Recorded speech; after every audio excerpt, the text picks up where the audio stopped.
Hello, it is Mary Schiller with the raspiest voice in the history of Facebook Lives, I'm sure. Despite the way I sound, I am actually doing much better today. I've had a lot more energy and I've been able to do a lot more things. And so I feel like I'm definitely on the mend. However, my voice hasn't gotten the memo yet. So my voice hasn't caught up to the better health that I'm experiencing today. So please do bear with me as I croak my way through this conversation. Turn up the headphones or turn up the speaker, and I will maybe, I'm wondering if just by using my voice it'll sort of come back. I have no idea. But this is all I've got right now. So I appreciate your patience as I try to speak as best as I can.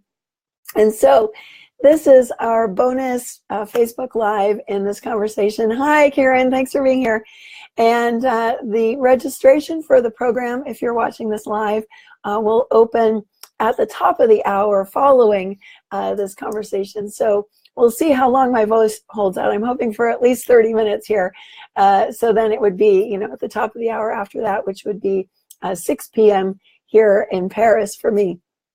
So you can look for it then, and don't forget, if you're in the challenge group, I have emailed you your special codes, so you've got those at the ready.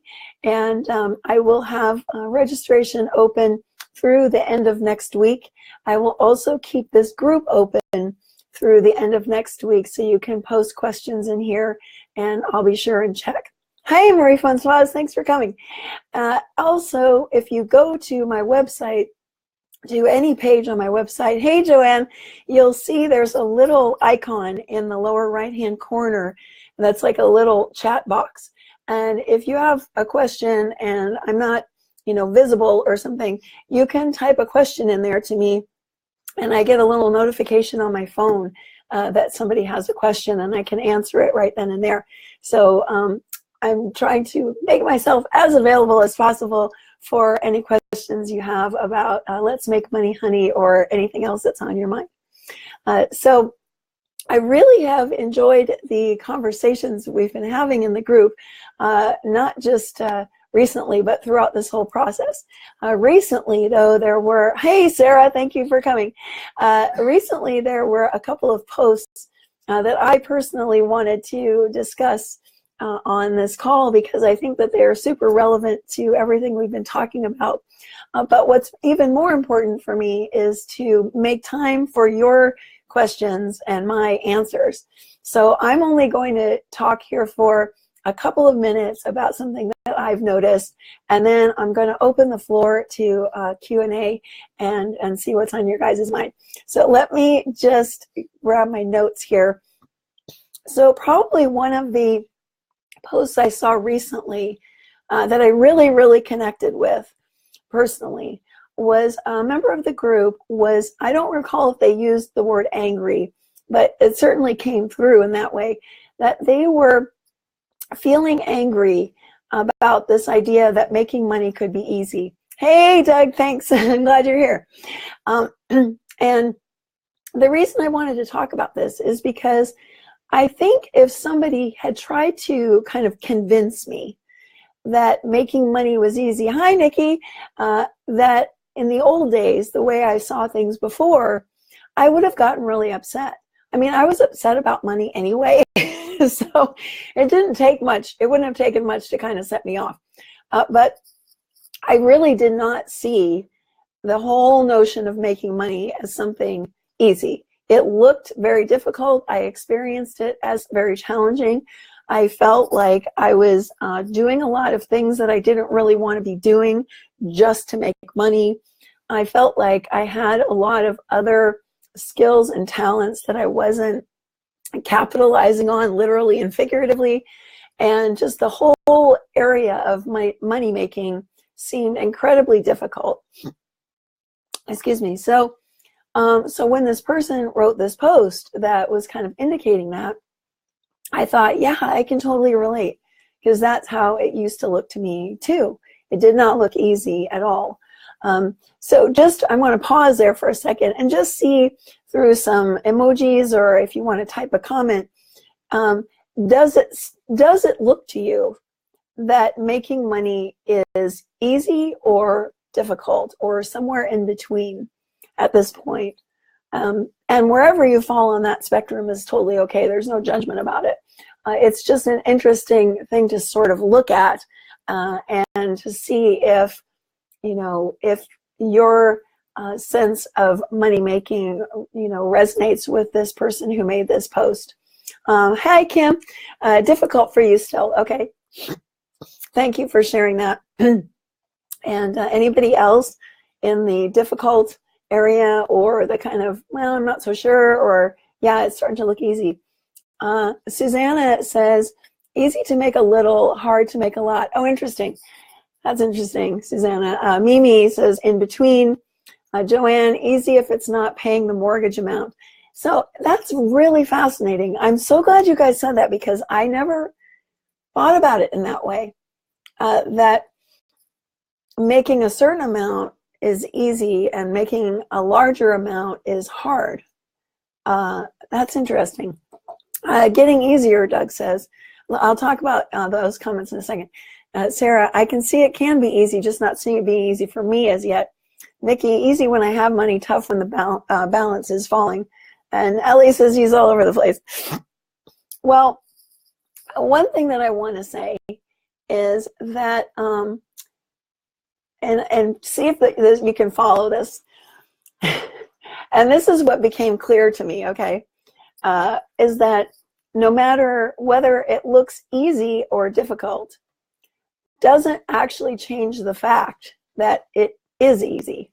So, hey, Verena, difficult outside your paycheck. Got it. Hey, Kath, let's see. Me sad with that. Oh, no matter how much money I earn, have, it all seems to disappear in record time. Can't seem to make enough money. What's up with that? So this really is such an interesting conversation to me, because I don't know if I can say this very well, and especially not with this voice today. Hi, Marie-Francoise. Whether or not we can experience it as easy or we experience it as difficult doesn't actually change the fact that we are designed to do this. So it's like saying, you know, if you're, I've used the example of a car before, you know, a Maserati or a Ferrari or something is made to go fast. It's built for that. And it's actually easy, I'm sure, in some ways for that vehicle to be pushed to go faster. And that's how I see human beings. I see us as these perfectly built machines, if you will. I've been reading some stuff about robots lately, so pardon for the reference, but we're these perfectly built machines, and we are capable of going at, here I go with a Star Trek reference, warp speed, and not even, you know, breaking a sweat when it comes to doing things like changing something in our life that we don't like, or making more money if that's what we want to do. We are made for this. So it seems to me that the difference here is kind of at some level understanding that you are the Ferrari and not the scooter, you know. That you've got the capacity to go, you know, 200 miles an hour, and you're not relegated to pushing on the sidewalk, okay? And so I'm wondering if you can think of some area of your life where you feel like the Ferrari, where you feel that effortlessness, where you feel the ability to do something quite easily. So I want everybody to type something in who's watching, if you can, some area of your life where you feel like the Ferrari, where something comes so easily to you that you don't even think about it. It might be even hard for you to come up with an example because it's so natural to you. But I'm going to pause and let you type something there, something that comes super easily to you, and something maybe that seems hard to somebody else. So I'm going to pause there. designing sweaters, painting, acting, creating art. What else? Ideas, writing. Shelley says, thank you, Shelley. Ideas, Marie-Francoise says. Chatting, Nikki says. I like chatting too, obviously. Oh, Verena, organizing travels. Ellie says harmonizing. Sarah says socializing. Great list. I love this list. Now, as you guys were watching that, listening and connecting, were there things that you saw go by? Oh, that's a nice one, Marie-Francoise.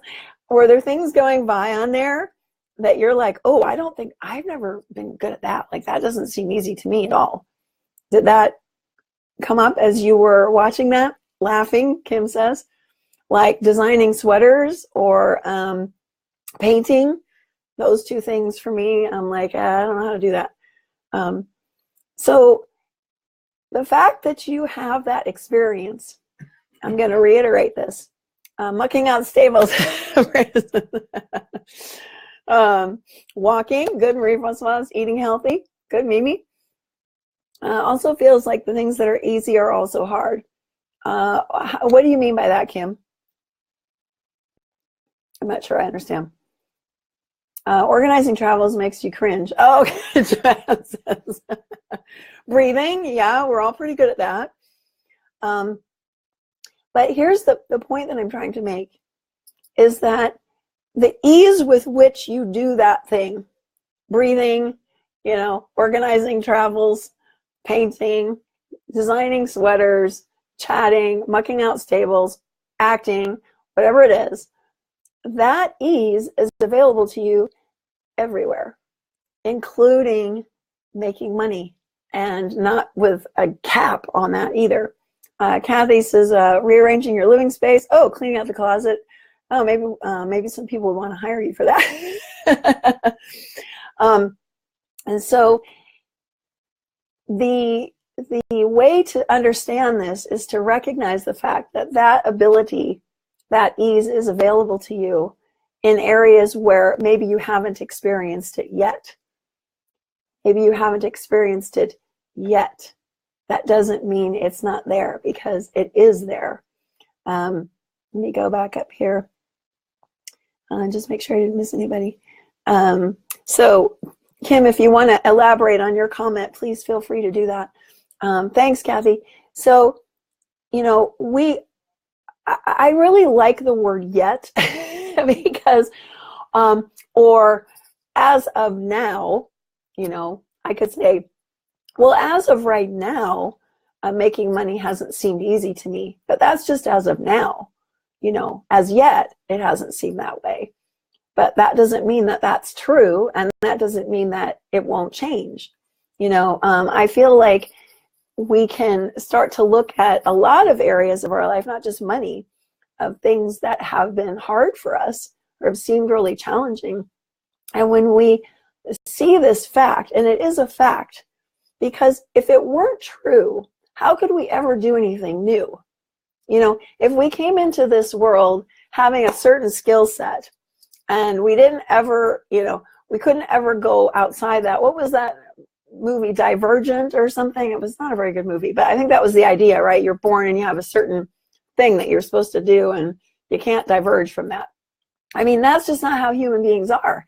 People change all the time. We're literally changing 24/7 just by our cell turnover. We're changing, we're transforming. And, you know, every aspect of our life is part of that same system. There's no exception there. So we are designed, the system that we are is designed to change, designed to grow, designed to transform, designed to try new things and achieve new things. I feel like when I label it as easy for you, it comes harder. Oh, that's interesting, Kim. So maybe just don't even bother with the label. You know, just know that you enjoy something and, you know, do more of that. And so, so let me know if anything else comes to you on that, Kim. That's an interesting point. So I'm sure you can all also think of things that you can do now that you couldn't do before, things that you've tried that you didn't know you could do. I had never really even heard of coaching, and then I started doing it, had no idea that I could do it, and well, here I am, as they say, you know, the rest is history. You know, just things like that. I mean, there's tons of examples in our lives of things that we have not tried yet, and then we tried them and they actually became easy. And if money looks hard to you, I want to just reassure you that it falls under the same rules. That if you simply decide, this is something that I want to change in my life, I want this to be different, I want to have a different experience with money, I'd like to make more of it because my finances don't really fit the way that I am seeing myself, and I'd like to have a different, you know, financial view of the world, I'd like to be able to do different things, then that is available to you. You are the Ferrari. So if you want to step on that gas and go full force towards, you know, a different way of having money in your life, then you can do that. So there are things that are easy for me to want to do. Oh, that's interesting.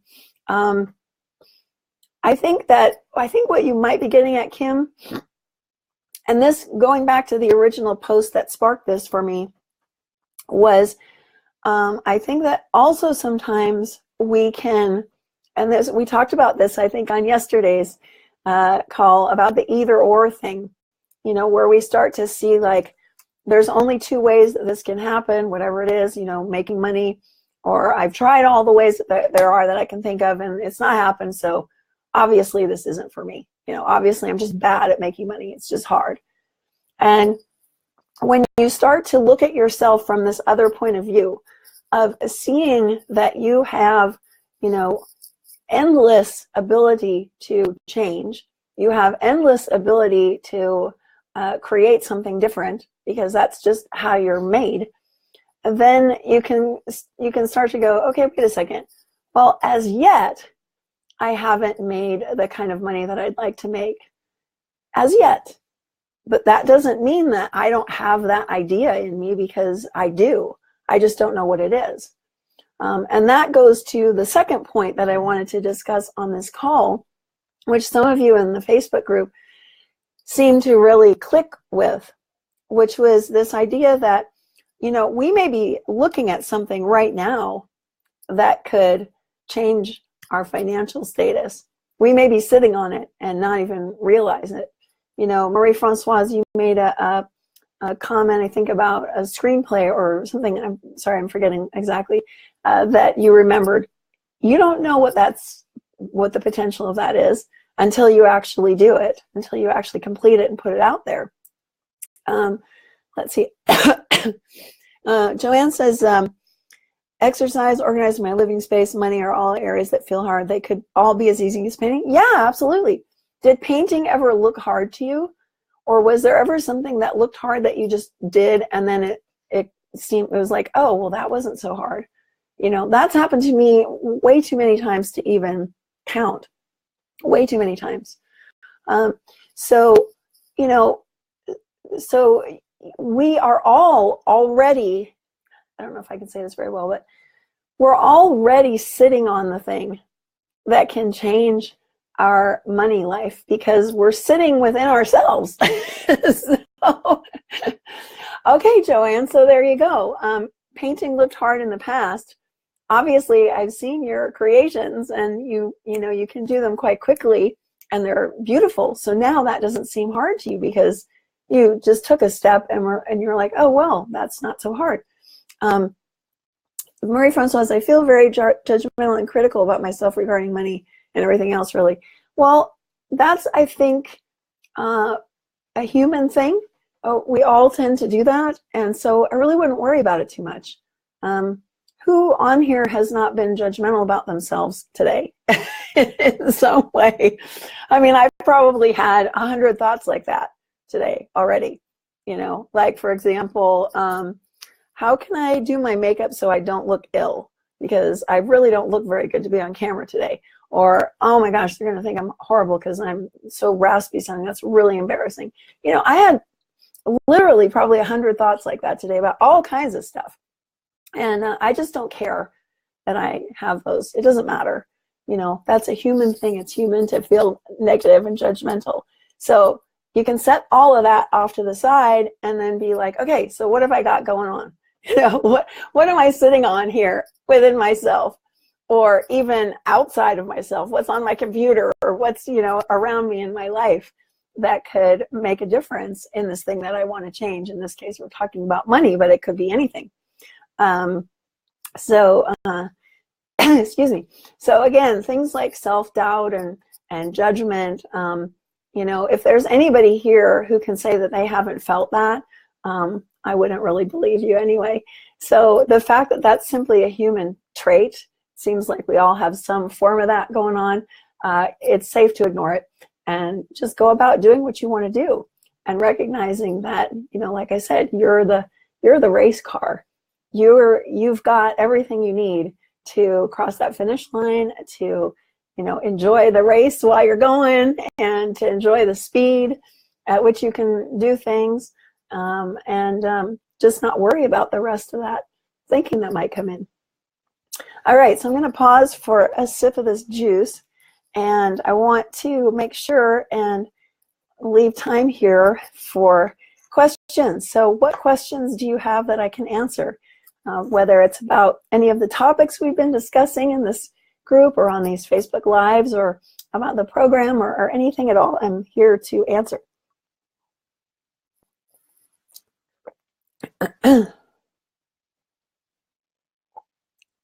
Glad that was helpful, Marie-Francoise. I think that we've been, oh, this could get me on a whole other thing, so I won't go there, but we've been so conditioned by pretty much everything in psychology and pop psychology and self-help to believe that having judgment about ourselves is a horrible thing and we need to fix it. And I'm just saying, forget about it. It's normal. Everybody does it. It's nothing to worry about. So just get over it. It's like not a big deal. You know, like any other feeling we have, it's the same. There is no hierarchy of feelings of which ones are better or worse. They're all the same. And none of them have anything to do with how that Ferrari can go. You know, that would be like saying, well, the Ferrari can only go 200 miles an hour if, you know, it's got a perfectly clean windshield and it's been spit shined, and, you know, the tires are all perfect, you know, shined up, and there's not a speck of dirt on it, then it can go 200 miles an hour. That's baloney. It's just not true. So the same is true with us. We can have all kinds of weird thinking going on. It doesn't have anything to do with what the engine can do. There's no connection between the two things. Hi, Kathy. It's so funny. I'll focus on how we look. Honestly, Mary, how you look and sound is so irrelevant to the message you're sharing. I know. I'm sorry. I'm so sick too. Oh, thanks so much. I appreciate that, Kathy. Yeah, it's kind of like, that's pretty much what I was just describing. It's like, you know, I'm here saying something that I feel is helpful, and it seems to be helpful. So how I, like you said, how I look and whatever, it's irrelevant. And certainly how I think about any of that is like even irrelevant once removed, you know? So it's kind of like, why do we spend so much time focusing on all of that stuff? The reason is because most people are very confused about the role of thinking. They have this notion that it is super duper important, and that it controls everything, and that it's, unless it's, you know, right and focused and we're motivated and we're confident in all this stuff, that nothing can happen and we can't do good work and we can't. And it's just not true. It's what I believed for my whole adult life until about 3.5 years ago when somebody set me straight, and I've never been the same since. So hi, Shelley. Yes, just because we think something doesn't make it true. In fact, it's usually the opposite. Marie-Francoise, do you feel that we have to accept and not resist what is to have money or success. What you resist persists. I have a hard time not resisting something I don't like, if that makes any sense. So does having resistance prevent you from having what you want? Let me think about that for a second. I think that's a whole lot of thinking, basically. That doesn't really have any connection to what's real. I don't place any importance on any feeling. Like if I feel resistance, it's like, oh, okay, so what? I don't look at any feeling as something I have to do anything about. It's not causing me a problem. So I just don't worry about any of that. You know, I know that there's some pretty popular books out there about certain feelings and, you know, their importance, and we have to face them down and all of that. And to me, that just looks like a big waste of time. It's like, just, you know, accept the fact that we all have certain feelings from time to time, because we're human. That's what we do. We have thought, it creates a sensation, and sometimes we like that sensation and sometimes we don't, and that's kind of the end of it. And allow all of those feelings to just be there and experience them. If anything, since I've kind of started to understand more, I feel like I have more feelings than I used to. I think I used to somehow try to resist them or hold them back. I don't know what I was trying to do. But now they're simply there, and I love all of them. They're part of what it means to be human. So why would I want to try to fix something that isn't even broken to begin with? So that, I don't know if that was helpful, Marie Francoise, but Sarah says, when I stopped taking myself seriously, I started living a whole lot more. I think that's kind of what happened. If I were to sum things up for me, I stopped taking my thoughts / feelings seriously. They no longer seemed like any sort of threat to me or any sort of indicator as to the quality of myself or my life or anything. They just lost all of that pretty fast. It was like, okay, I get it. You know, they're there, and they help me be human, and that's what they do. And then in certain areas of my life, like money, I really stopped taking my money thinking seriously. You know, as I said earlier on one of the first broadcasts here, you know, that was something that consumed my life in my head. And when I saw that, I was like, wow, that is really fascinating how much space that's taking up. I guess I don't need to be doing that quite so much. And I do often laugh at myself for the scenarios my thoughts paint for me. And, you know, how they try to make it look like I'm limited in some way, or that, you know, that something is impossible. And I've started to realize that really nothing is impossible. And then I'm often reminded of that quote from Michael J. Fox, the actor, where he just says, impossible just takes more phone calls. So I like that quote. I'm glad you like that way of looking at feelings, Kim, because it's, as far as I can tell, it's the truth with a capital T, that we're allowed to feel anything. A feeling isn't a problem, and it's been drummed into us that a feeling is a problem. So if we look at the way that most people talk about money and the things that we're supposed to work on in regards to money, you'll notice that most of it is trying to make some sort of connection between how we feel about money and things that happened in the past and what our thoughts are, but it's all a big story. So it's like taking a story and then trying to write a new story. And my point is, why do I even want to engage with the stories at all?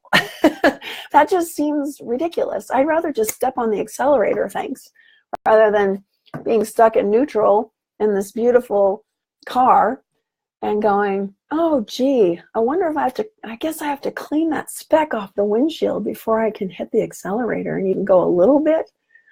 Wow, that's going to take a lot of effort and elbow grease to get that last speck of grease off of there. And I get out of the car and I clean it off, and then I sit down and I notice a little dust bunny in the corner. I think, oh, damn, I miss that dust bunny. I can't hit the accelerator until I get rid of that dust bunny. You know, I mean, I feel like that's what most of us have done in our lives, not just with money, but a lot of other things. We think we have to keep cleaning up what looks like a mess in our heads, but what's actually simply what it means to be a person. That's just what it means to be a person. And so if we can simply know that that's what it means to be a person, is we have all kinds of thoughts that go through our heads, but we're still this amazing, perfectly designed machine. You know, that makes all the difference. So is that making sense to you guys, what I'm saying? Emojis, thumbs up, or not, you know, angry face if not.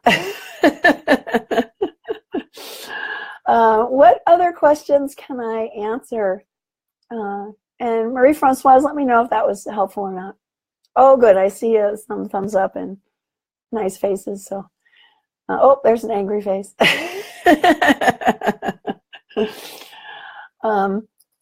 And really, you know, for me, what I'm talking about, you know, is obviously applicable to money, or I wouldn't be talking about it. But the fact of the matter is, which you've probably seen, is that everything we've been talking about, oh, thanks you guys, it really applies across the board to any area of life. I just find it fun to look at it in the context of money, because money is such a charged and exciting topic, and it's also an area where we can see things sort of transform materially a lot of the time. And so that's why I find it an exciting topic to discuss. All right, I'm going to take another juice break here. This is from Marks and Spencer. They have Marks and Spencer here in Paris. Any of you from the UK will recognize that. This is pineapple, goldenberry, and ginger. I think the ginger is what's helping. All right, what other questions can I answer before I give my voice a rest here? Anything else on your mind?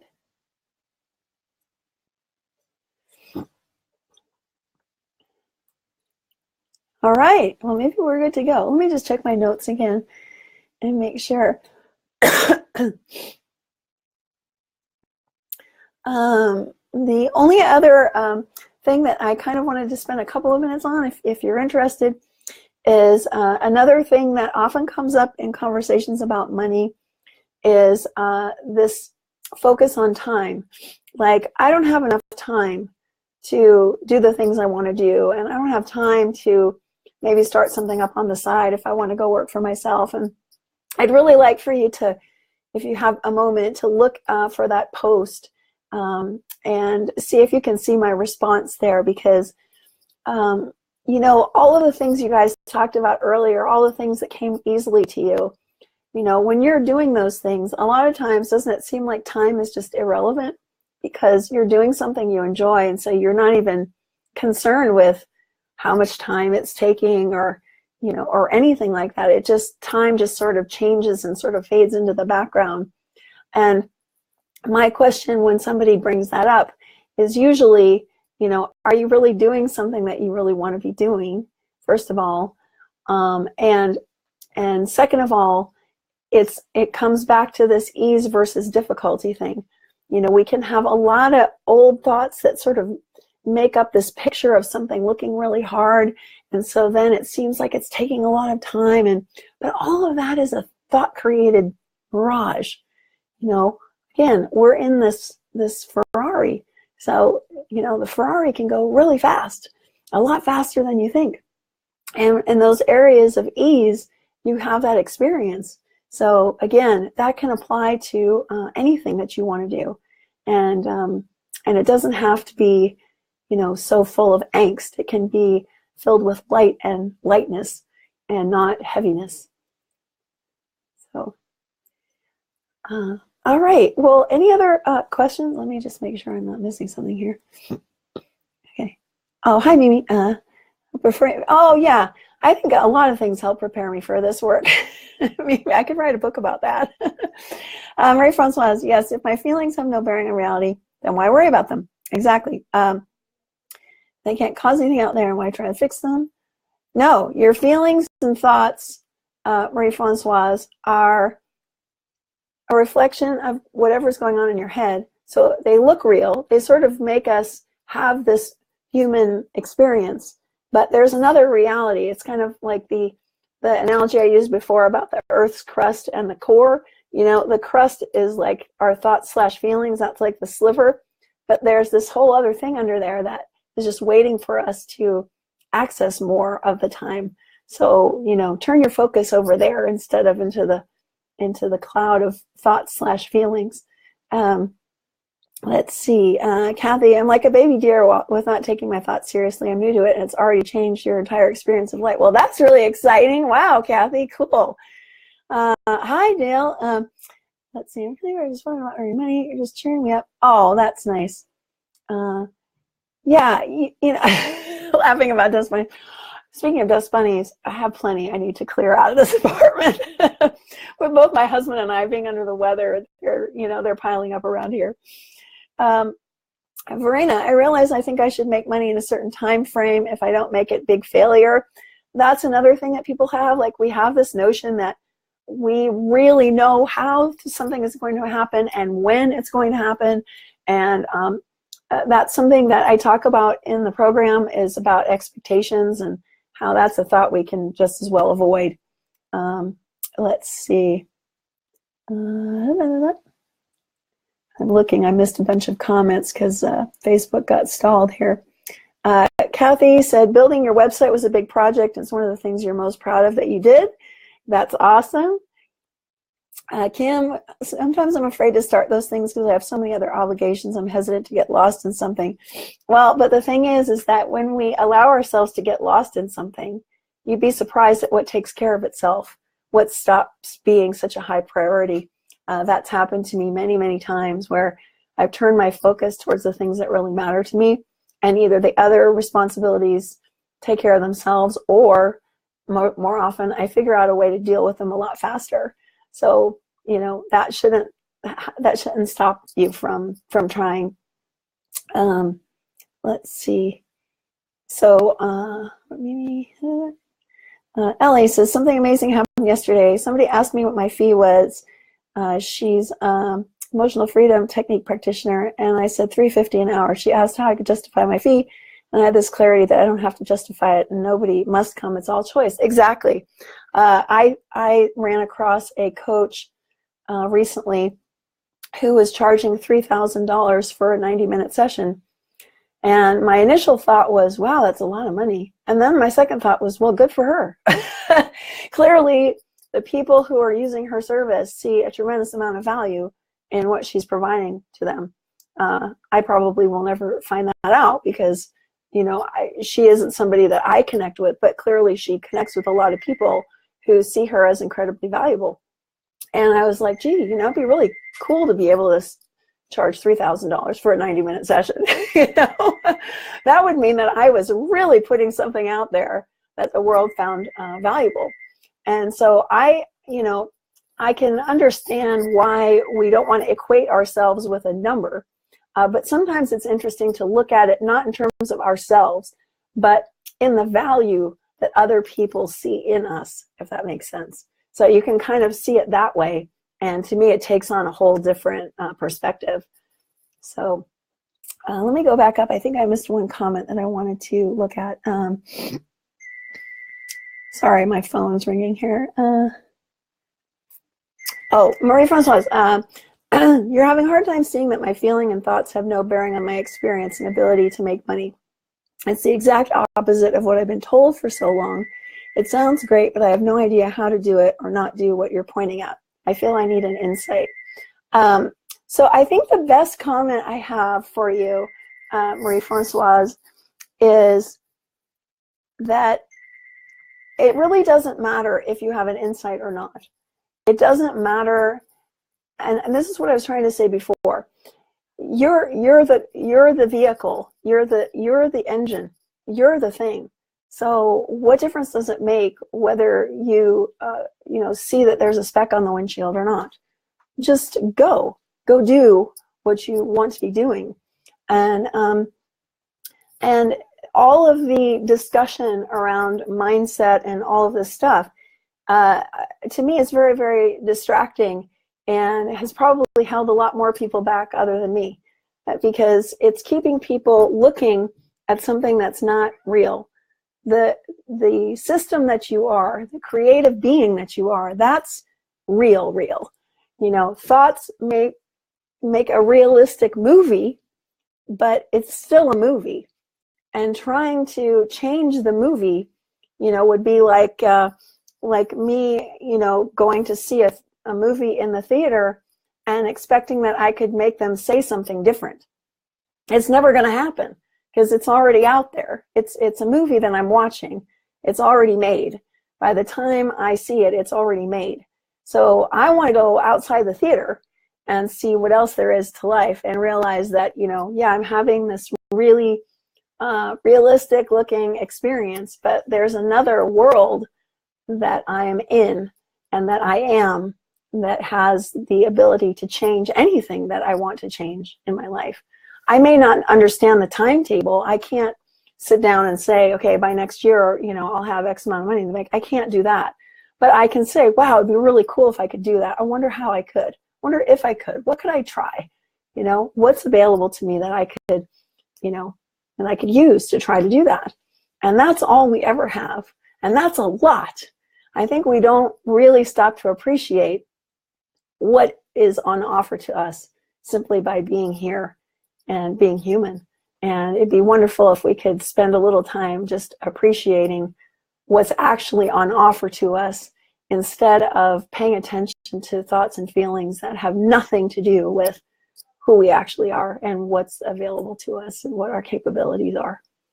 So let me see here. Oh, thanks, Ellie. Yeah, amazing to be able to shift from judgment or comparison and shift to, yeah, good for them. You know, probably the biggest example I had of that recently, and I wrote about this a little bit in an email to my list, was when I went to Monaco and I saw all the wealth on display there. And I think I mentioned that here too. It was like, in the past I would have been very jealous and like, oh man, wish I could afford a yacht like that. You know, my daughter had no idea how much yachts cost. So we went by a yacht store where they were advertising them with these photographs, and she just almost fell on the pavement when she saw how much they cost. And I was like, hey, good for them, you know, that they can spend $15 million on a boat, you know. Let's see. Oh, I'm glad, Mimi. That's really great to hear. Marie Francois, do you think this translates also to personal relationships? It translates to everything. It's everything. It's not just money we're talking about. It's everything. It's realizing that everything we experience, including other people, comes from in here. And there is nothing really out there that has any power to create any experience that we have. It's all coming from in here, which means that we have the ability to change that experience anytime we want by recognizing the fact that that's true. That's all we have to do to really change anything. And also knowing, you know, what's really within us, which is everything we could ever need and more. So, all right. Well, I think I'm going to stop there. I actually have another Facebook Live in about an hour and 15 minutes in the Let's Make Money Honey program. So I'm going to try to rejuvenate my vocal cords in between. I want to let you know again that at the top of this hour, if you go to maryschiller.com/money, you'll see that the program will be available for you to register. Excuse me. And like I said, I will be in here facilitating the conversation through the registration period, which goes through next week. So please don't hesitate to get in touch if you have questions. If you don't want to post something in the group, you can contact me via the website through that little chat thing, or you can email me anytime at mary@maryschiller.com. So I want to thank you all for being here. It was lovely talking with you again. And who knows, maybe I'll have one more of these before the end of next week. We'll see if my voice returns. And if it does, maybe I'll have a celebratory Facebook Live with everybody, and you can hear, like, once again, how I actually sound. All right. Thanks, you guys. It's been very nice chatting with you, and I hope you have a wonderful day and evening. Thanks for being part of this challenge. I've really enjoyed. I'll talk to you again very soon. All right. Oh, I see all of your comments. Thank you so much. All right. Bye-bye now.